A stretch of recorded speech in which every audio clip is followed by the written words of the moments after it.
دیوار مکمل طور پر متاثر ہو چکی ہے اور ان کے پاس اس جگہ کے علاوہ اور کوئی رہائش کے قابل جگہ نہیں ہے۔ ہم تو پہلے بہت زیادہ مشکور ہیں سید عطا المنان شاہ صاحب کے، سید کفیل شاہ بخاری صاحب کے، جنہوں نے ہماری ایک کال پر اپنی ٹیم کو بھیجا۔ آٹا کونی، دانے کونی، ہر شے کونی، کیا کرو سن کھڑے ونجن دنایا سنتا اللہ پاک جو کو بہت رزق دے۔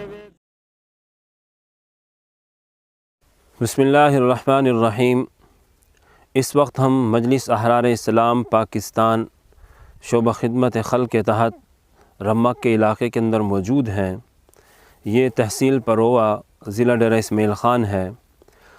حضرت امیر مرکزیہ مولانا سید محمد کفیل بخاری دامت برکاتہم اور ناظم اعلیٰ حضرت مولانا محمد بغیرہ دامت برکاتہم کے حکم پر بحالی مکانات کا جو سلسلہ شروع کیا گیا تھا، اسی سلسلے کے اندر ہم یہاں پر تحصیل پرووا، ضلع ڈیرہ اسماعیل خان اور رمک کے علاقے کے اندر موجود ہیں۔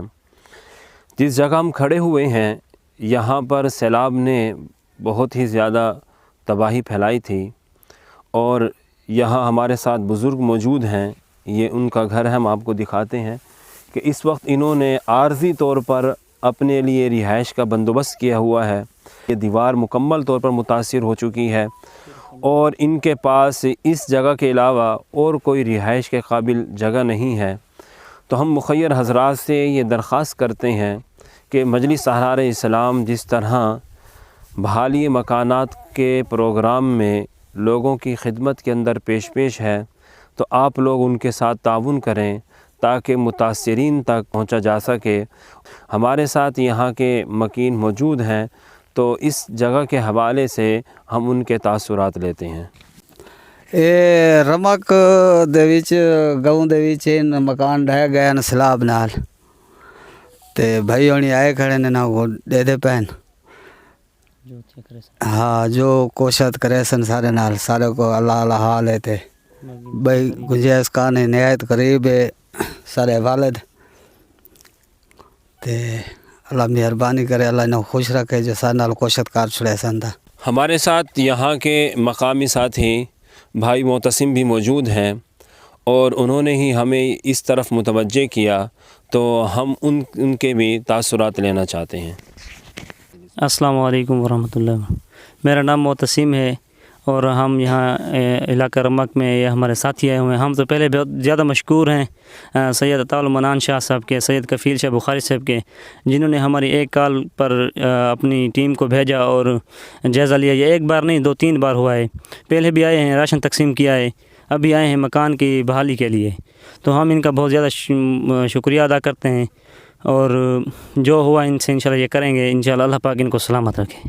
ٹھیک، ہمارے ساتھ بزرگ موجود ہیں اور ان کا یہ گھر تھا اور ان کا مسئلہ یہ ہے کہ یہ ان کی سماعت متاثر ہے اور بہت اونچا سنتے ہیں۔ یہ ان کا گھر ہے، تو ہم بابا جی سے بھی یہاں کے حوالے سے تاثرات لیتے ہیں۔ نکے نکے بچے کوٹھ ڈہ گئے، سردار صاحب کوئی مہربانی کرو، زیادہ ڈگت پائیں، بال نہ سوڑی نہ کش، کوئی خدا دی کونی، کیا کرو اساں جنگل چ پائیں، اللہ بھلا کرے۔ حاجی دا حاجی آگن ہے، بس تب ونجن دینا ہے، سیان دے بھی کہیں کون ہے، غریب آدمی ہے، کوئی بھی اللہ جان دے، بس اللہ کہنا سودے ہی کونی، گھر دے آٹا کونی، دانے کونی، ہر شے کونی، کیا کرو سن کھڑے ونجن دینا ہے سنتا اللہ پاک جو کو بہت رزق دے وے، ساری کو غریباں سوچ کرو۔ اے شابت حاجی جی حاجی مثال ہے، آوڑے کجے شے ہوندے پچھے کھڑے گھن کے دیندہ کھڑے، مہربانی کرو، سارے غریب ہیں، سب نہ راون دے نہ کہیں دے کولی میں مثال ہے ونجن دیں جے، لیکن شاید سنی دی نہیں کرنا کول کیا کرے سن اللہ پاک بہت دے منے۔